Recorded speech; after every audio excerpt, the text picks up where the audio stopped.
আচ্ছা মামু, এখন বিষয় হইতেছে আমরা তো অনেক ধরনের অনেক কথা বলতেছি বা স্বাস্থ্য সমাজে গবেষণা করে, কিন্তু কেউ এটা সাক্ষী প্রমাণ বলতে কেউ মানে না বা হয়ও না, বা এটা একটা সুষ্ঠুভাবে কীভাবে মানে সমাধান করা মানে করা যায়, মানে এটা তো কেউ কথাবার্তা না। এই বিষয়ে তোমার মতামত কী তা মামু?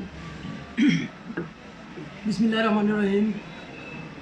আসলে বিষয়টা যেটা, এটা আমাদের এলাকার একজন, উনি আমার আত্মীয়, এটা অস্বীকার করার কিছু না, কারণ এই ভিডিওটা অনেকেই দেখবেন।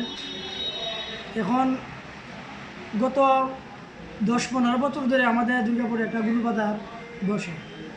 তো আমরা ছোটোবেলাতেই দেখতেছি যে গুরু বাজারটা এখানে হয় প্রত্যেক, শুধু কুরবানি দেয়, আর কোনো সময় গুরু বাজার হয় না।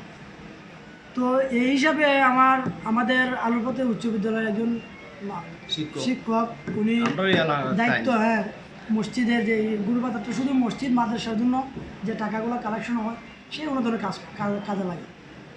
এখন উনি দায়িত্ব নিয়ে একটু কাজ করেন। তো গত 10-15 বছর ধরে উনি দায়িত্ব পালন করে আসছেন। এই দাগিনে আইসা একটি চক্র, আমি ওনার পক্ষপাতিত্ব নিয়ে কোনো কথা বলবো না, একটি চক্র ওনার মানহানি করার জন্য হেউ করে লাগছে। কারণ যদি বিষয়টা নিয়ে বিভ্রান্তিমূলক যে পোস্টগুলা করা হয়েছে, এই পোস্ট কে করছে বা কারা করছে এটা আমরা এখন আমরা মানে ইয়ে করতে পারি না, কিন্তু কারা করছে কারা ধরছে এটা আমরা এখনও বুঝতে পারি না। যাই হোক, আমাদের এলাকার গণ্যমান্য ব্যক্তিরা ওনারা এটার আপনার চেষ্টা করে কিছুটা তথ্য বাইর করছে। এখন যে বিষয়টা নিয়ে যে আজকে এই আলোচনা চলতেছে, এটার কতটুকু ভিত্তিহীন তা আমরা আজও ধরতে পারি না, কিন্তু আমরা এই বিষয় নিয়ে অনেক আলোচনা করছি, অনেক তথ্য উদ্ঘাটন করার জন্য করছি, কিন্তু কতটুকু সত্য এটা এখন মতো আমরা শিওর হইতে পারি না। এখন আমাদের মূল কথা হলো, যদি উনি দোষী হয় উনার বিচার হবে, আর যদি উনি দোষী না হয়, উনার একজন শিক্ষিত মানুষ, ওনার যে মানহানি মানে ইজ্জত নষ্ট হচ্ছে, এটা একটা কারণটা কি না, এটা হইলো হয়তো ওনার সাথে কোনো না মানুষ মাত্রই কারো না কারোর সাথে ভালো সুসম্পর্ক থাকবে, কারোর সাথে দুঃসম্পর্ক থাকবে, হয়তো ওনার সাথে কারো না কারো দুঃসম্পর্ক হয়তো মনে হচ্ছিল, এই কারণে ওনার।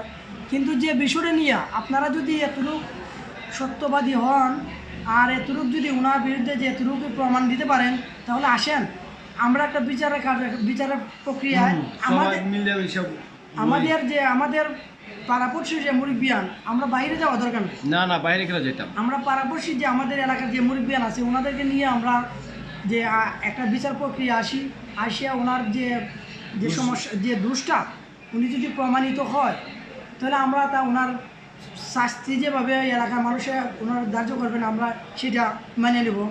আর যদি না হয়, তা যারা এই বিভ্রান্তিমূলক কথাবার্তা ছড়াইতেছে, অনেকে বলে যে এটি সত্যি, আবার অনেকে বলে যে না এটা একদমই সত্যি না। আমরা নিজে শুনতেছি, অনেকে সত্যি হয়, অনেকে মিথ্যা হয়, একমাত্র বিভ্রান্তির সৃষ্টি আমরা এটা